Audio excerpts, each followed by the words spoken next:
अभी तक आप लोगों ने देखा होगा कि बहुत सारे ऐसे मामले आप लोगों ने देखे होंगे कि जहाँ पे गोमांस खाने पे पूरी तरीके से रोक लगी थी और गोमांस पे सरकार भी रोक लगाती है और कुछ गोरक्षक होते हैं वो भी गोमांस पे रोक लगाते हैं कि गो हत्या ना हो पाए, गो तस्करी ना हो पाए। लेकिन अब मामला इतना आगे बढ़ चुका है कि अब चिकन खाने पे भी रोक लग चुकी है। अगर आप चिकन खाते हैं तो सावधान हो जाइए, क्योंकि चिकन रक्षक भी आ गए हैं अब मार्केट के अंदर। जिस तरीके से गोरक्षक होते थे अब चिकन रक्षक भी हो चुके हैं। चिकन खाने पे भी आप लोगों को सजा मिल सकती है, आपकी पिटाई भी की जा सकती है। अभी हाल ही में एक मामला सामने आया जहाँ पे एक व्यक्ति होता है जो चिकन बनाता है और चिकन बना के खाता है, और इसको लेके वहाँ के कुछ लोग ऐसे होते हैं, कुछ अंधभक्त होते हैं, कुछ दिमाग से पैदल लोग होते हैं, उनको ये पता चल जाता है कि यहाँ पे जो चिकन बन रहा है, और उस आदमी के घर के तलाशी ली जाती है और उसके बर्तन को चेक किया जाता है। और उसको बर्तन को जब चेक किया जाता है तो उस बर्तन में जो है वो चिकन मिलता है, यानी मुर्गी और मुर्गा। तो कहने का मतलब जो है यही है कि अब आप मुर्गी और मुर्गा भी नहीं खा सकते, क्योंकि कुछ लोग ऐसे हैं जिस शायद जो मुर्गी भी अब रिश्ते में उनकी कुछ लगने लगी होगी। जिस तरीके से गाय उनकी माँ थी, माँ का वो दर्जा देते थे गाय को, अब शायद वो मुर्गी को भी कुछ अपना कुछ रिश्ते बना लिए होंगे। मुर्गी भी उनकी कुछ खाला फूफी बुआ या भौजी या भाभी या माँ या बहन कुछ तो लगती होगी मुर्गी भी। तो इसी तरीके का मामला सामने आया हुआ है। पहले आप लोग ये वीडियो देखिए।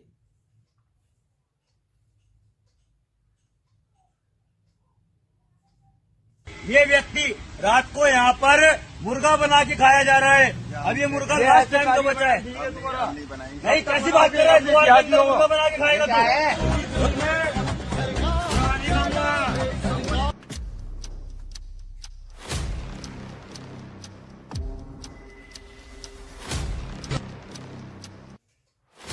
तो देखा आप लोगों ने, ये कुछ ऐसे दिमाग से पैदल लोग हैं, कुछ ऐसे अंधभक्त हैं जो चिकन खाने पे भी रोक लगाते हैं, चिकन खाने पे भी लोगों की पिटाई कर देते हैं। इनकी आस्था चिकन में भी आ गई है, इनकी आस्था जो है वो मुर्गी और मुर्गे के अंदर भी आ चुकी है, शायद रिश्ते में कुछ लगती होगी। और जहां तक अगर मैं बात करूं गो हत्या की, तो अभी जो है मैनपुरी में एक मामला सामने आया हुआ है जहां पे 7 लोगों को गिरफ्तार किया गया है पुलिस के द्वारा। और उन 7 लोगों में, और उनको गिरफ्तार किस लिए किया गया, सबसे बड़ी बात तो यही कि गिरफ्तार उनको इसलिए किया गया है कि वो 7 लोग जो थे वो गो तस्करी कर रहे थे, यानी गो हत्या वो कर रहे थे। गो मांस वो गाय को काट के उसका मांस जो है वो बेचने का काम कर रहे थे। और पुलिस ने 7 लोगों को गिरफ्तार किया है और उनके पास से 37 गाय, 2 तमंचे, 7 कारतूस उनके पास से पुलिस ने बरामद किया है। अब सबसे बड़ी बात तो यह है कि जो 7 लोग पकड़े गए उसमें से 6 लोग आपको हिंदू मिलेंगे, जो हिंदू समाज से आते हैं, जो गाय को अपनी मां मानते हैं। उन्हीं को पुलिस वालों ने गो तस्करी के आरोप में, गो हत्या के आरोप में पुलिस ने पकड़ा है। अब सबसे बड़ी बात तो यहाँ पे ये होती है दोस्तों कि अगर ये जो 6 लोग जो पकड़े गए हैं जो गो तस्करी के आरोप में जिनको पुलिस ने गिरफ्तार किया है, अगर ये मुस्लिम होते, अगर इनका नाम जावेद होता, सलमान होता, खुर्शीद होता, आलम होता, फैजान होता, इस तरीके के अगर नाम होते, तो अब तक प्रशासन से लेकर शासन तक इनके घरों को बुलडोज कर दिया गया होता, इनको जो है इनकाउंटर में मार दिया गया होता। लेकिन सारी मीडिया खामोश है, सारे लोग इन पे खामोश है, चाहे वो सरकार हो, सरकार भी खामोश है। तो मैं योगी आदित्यनाथ जी से ये कहना चाहूंगा कि जो ये 6 लोग जिन्होंने गो तस्करी की थी, गो हत्या की थी, गाय के मांस को काट के बेचने की कोशिश की थी, वो काम कर रहे थे जो लोग, अब उनके साथ योगी आदित्यनाथ जी कैसा बर्ताव करेंगे? क्या उनका भी घर जो है बुलडोज किया जाएगा, उनका घर भी गिराया जाएगा, उनको फैमिली वालों को, उनके परिवार को, सबको सड़क पे लाया जाएगा? क्या उनका भी इनकाउंटर होगा? ये आदित्यनाथ जी से बहुत बड़ा सवाल है।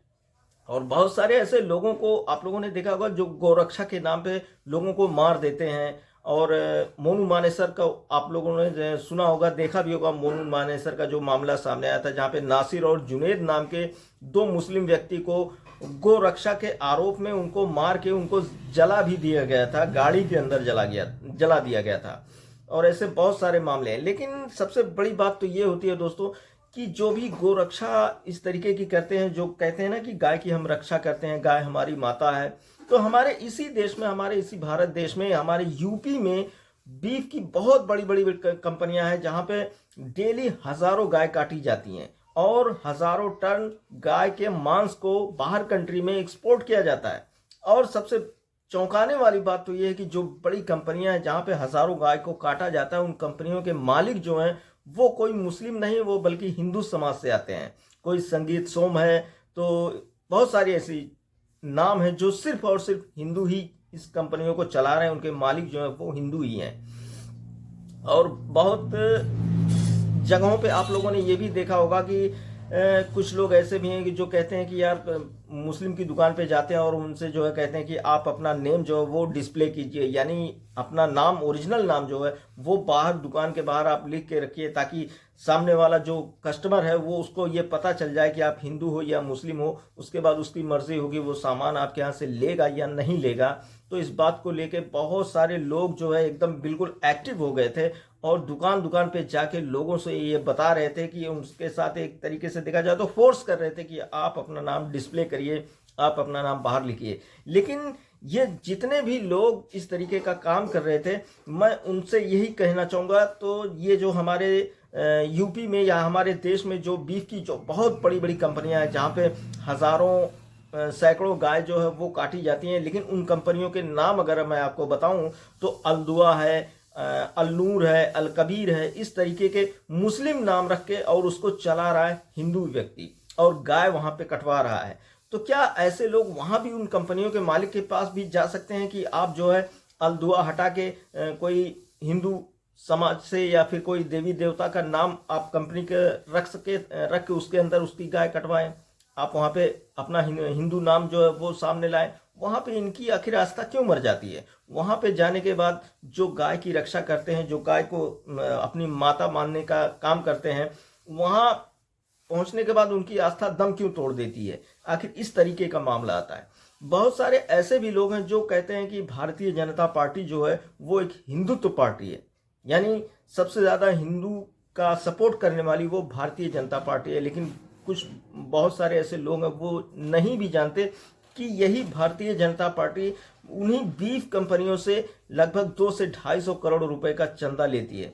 और वो कंपनियां चंदा कहाँ से देती हैं? वो कंपनियां चंदा यहीं से तो देती हैं कि वो दिन भर में हजारों गाय काटती हैं और उन गायों का मांस जो है वो बाहर कंट्री में एक्सपोर्ट करती हैं। उससे जो पैसा कमाती हैं, उसी पैसे के बेनिफिट से वो भारतीय जनता पार्टी के को टैक्स मतलब देती हैं, पैसे देती हैं।